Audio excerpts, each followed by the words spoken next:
નમસ્કાર મિત્રો, દેશ અને દુનિયાના સુપરફાસ્ટ સમાચારમાં તમારું સ્વાગત છે।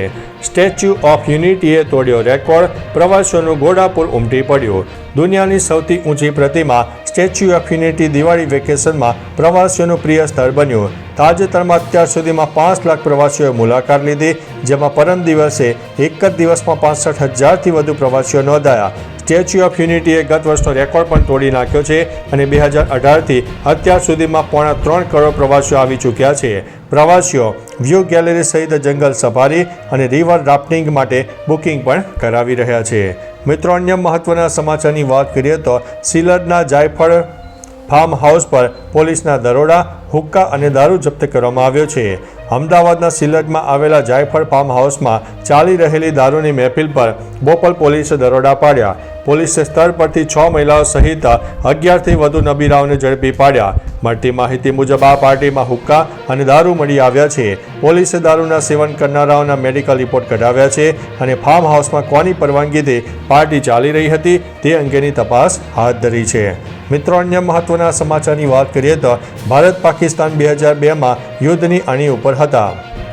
ભૂતપૂર્વ CIA અધિકારી જ્હોન કિરિયોકાઓએ ખુલાસો કર્યો છે કે 2002માં ભારત અને પાકિસ્તાન યુદ્ધની ખૂબ નજીક હતા। ડિસેમ્બર 2001ના સંસદ હુમલા બાદ યુદ્ધના ભયથી ઇસ્લામાબાદમાંથી અમેરિકી અધિકારીઓના પરિવારોને તાત્કાલિક ખસેડવામાં આવ્યા હતા।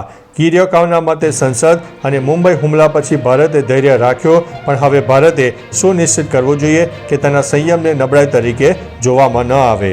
મિત્રો, અન્ય મહત્વના સમાચારની વાત કરીએ તો ઘરે બનાવો શુદ્ધ કદુ ભાત, છઠ પૂજાના પ્રથમ દિવસનો ખાસ છે પ્રસાદ। લોક આસ્થાના છઠ્ઠ પૂજાના પ્રથમ દિવસે નહાય ખાયમાં કદુ ભાતનો પ્રસાદ બનાવવામાં આવે છે। આ પ્રસાદ વ્રતીને શારીરિક અને માનસિક શુદ્ધિ અને ઉર્જા પ્રદાન કરે છે। તેને બનાવવા માટે ચોખા અને કદુ ઘી, હિંગ, સેંધો મીઠું અને કાળી મરી સાથે ધીમા તાપે પકાવવામાં આવે છે। આ સાત્વિક અને પૌષ્ટિક પ્રસાદ વ્રતની શરૂઆત માટે આદર્શ છે, જેને શુદ્ધ ઘી સાથે પીરસવામાં આવે છે। મિત્રો, અન્ય મહત્વના સમાચારની વાત કરીએ તો એલર્ટ થઈ જાઓ, ગુજરાતમાં વરસાદની આગાહી। હવામાન વિભાગની આગાહી અનુસાર દક્ષિણ ગુજરાતના છોટાઉદેપુર, નર્મદા, તાપી, ડાંગ, ભરૂચ, નવસારી, વલસાડ, દમણ, દાદરાનગર હવેલી અને સુરતમાં થંડરસ્ટોર્મ એક્ટિવિટી જોવા મળતા હળવા વરસાદની સંભાવના છે। આ ઉપરાંત ઉત્તર ગુજરાતના પાટણ, મહેસાણા, બનાસકાંઠા અને સાબરકાંઠામાં પણ વરસાદ થઈ શકે છે। મિત્રો, અન્ય મહત્વના સમાચારની વાત કરીએ તો 7 લાખનો પ્રીમિયમ ફ્રી જીવન વીમો। EPF ધારકો હવે એક પણ રૂપિયાનું પ્રીમિયમ ચૂકવ્યા વિના 7 લાખ સુધીનો મફત જીવન વીમો મેળવી શકે છે। કર્મચારીના મૃત્યુની સ્થિતિમાં તેમના પરિવાર અને નોમિનીને 2.5 લાખથી લઈને 7 લાખ સુધીની વીમા રકમ મળી શકે છે।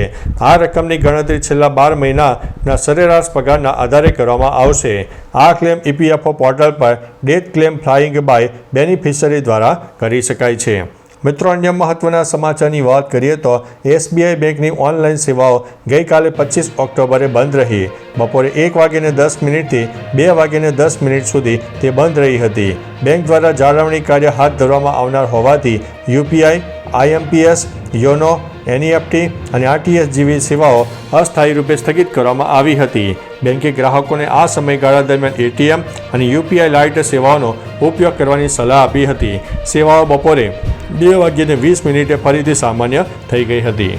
મિત્રો, અન્ય મહત્વના સમાચારની વાત કરીએ તો તેજસ્વી યાદવે મોટો દાવો કરતા કહ્યું છે કે NDA ગઠબંધન નીતિશ કુમારના નિયંત્રણમાં નથી, પરંતુ મોદી અને અમિત શાહ દ્વારા તેનું અપહરણ કરવામાં આવ્યું છે। તેજસ્વીએ સ્પષ્ટતા કરી છે કે જો NDA ફરીથી સત્તામાં આવે તો પણ તેઓ નીતિશ કુમારને મુખ્યમંત્રી નહીં બનાવે। તેમણે બિહારના લોકોને આગામી વિધાનસભા ચૂંટણીમાં બિહારની બહારના નેતાઓને બદલે બિહારી માટે મતદાન કરવા માટે અપીલ કરી છે। મિત્રો, અન્ય મહત્વના સમાચારની વાત કરીએ તો ભિખારી મહિલાની ઝૂંપડીમાંથી મળ્યો છે રૂપિયાનો ઢગલો।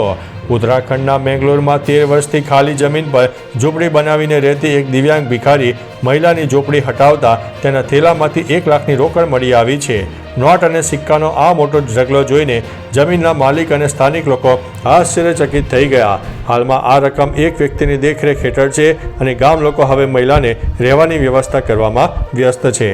મિત્રો, અન્ય મહત્વના સમાચારની વાત કરીએ તો ભારત નહીં, ચીન રશિયાના તેલનો સૌથી મોટો ખરીદદાર છે। બ્લૂમબર્ગના અહેવાલ અનુસાર ભારત નહીં પણ ચીન રશિયન તેલનો સૌથી મોટો ખરીદાર છે. રશિયાની ક્રૂડ ઓઇલ નિકાસમાં ચીનનો હિસ્સો 47%, જ્યારે ભારતનો હિસ્સો 38% છે. તેમ છતાં અમેરિકાએ ફક્ત ભારત પર રશિયન તેલ માટે 25% ટેરિફ લાદ્યો છે. અમેરિકાનું કહેવું છે કે પ્રતિબંધો માત્ર રશિયન કંપનીઓ પર છે, રશિયન તેલ ઉપર નહીં. તેથી ભારત પ્રતિબંધ મુક્ત કંપનીઓ પાસેથી તેલ ખરીદી શકે છે. મિત્રો, અન્ય મહત્વના સમાચારની વાત કરીએ તો તાલીમ સાથે બેંકમાં નોકરીની સુવર્ણ તક. યુકો બેંક દ્વારા 532 એપ્રેન્ટિસ પદો માટે ભરતીની જાહેરાત કરવામાં આવી છે. આ નોકરી માટે કોઈપણ શાખાની ડિગ્રી ધરાવતા ઉમેદવારો અરજી કરી શકે છે, જેમની ઉંમર 20 થી 28 વર્ષની વચ્ચે હોવી જોઈએ. પસંદગી પામેલા ઉમેદવારો દર મહિને 15,000નું પ્રોત્સાહન એટલે કે સ્ટાઇપેન્ડ આપવામાં આવશે. ઉમેદવારોની પસંદગી લેખિત પરીક્ષા દ્વારા કરવામાં આવશે અને રસ ધરાવતા ઉમેદવારો 30 ઓક્ટોબર સુધીમાં અરજી કરી શકશે. મિત્રો, અન્ય મહત્વના સમાચારની વાત કરીએ તો પુષ્કર મેળામાં 1 કરોડની નગીનાની એક ઝલક જોવા મળી. રાજસ્થાનના વિશ્વ પ્રસિદ્ધ પુષ્કર મેળામાં આ વર્ષે 1 કરોડની કિંમત ધરાવતી નગીના નામની ઘોડી મુખ્ય આકર્ષણનું કેન્દ્ર બની. પ્રખ્યાત ઘોડા દિલબાગની પુત્રી નગીના પંજાબની 4 મોટી સ્પર્ધામાં વિજેતા રહી ચૂકી છે.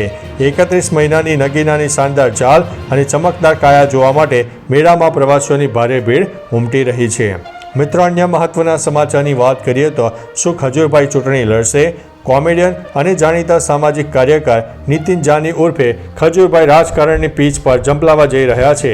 તેમણે 2027માં ચૂંટણી લડવાની ઈચ્છા વ્યક્ત કરી છે. ખજૂરભાઈ સૌરાષ્ટ્ર સહિત સમગ્ર ગુજરાતમાં તેમના સામાજિક કાર્યકરોથી જાણીતા છે. તેમણે યુવાનોને રાજકારણમાં આગળ આવવા અને સેવાના કામમાં જોડાવા અપીલ કરી છે. તેમજ અભ્યાસુ યુવાનોને રાજનીતિમાં પ્રવેશ કરવો જોઈએ તેવી પણ વાત કરી છે. તો ચાલો મિત્રો, ફરીથી દેશ અને દુનિયાના સુપરફાસ્ટ સમાચાર લઈને મળતા રહીશો. ત્યાં સુધી અમને રજા આપશો. નમસ્તે.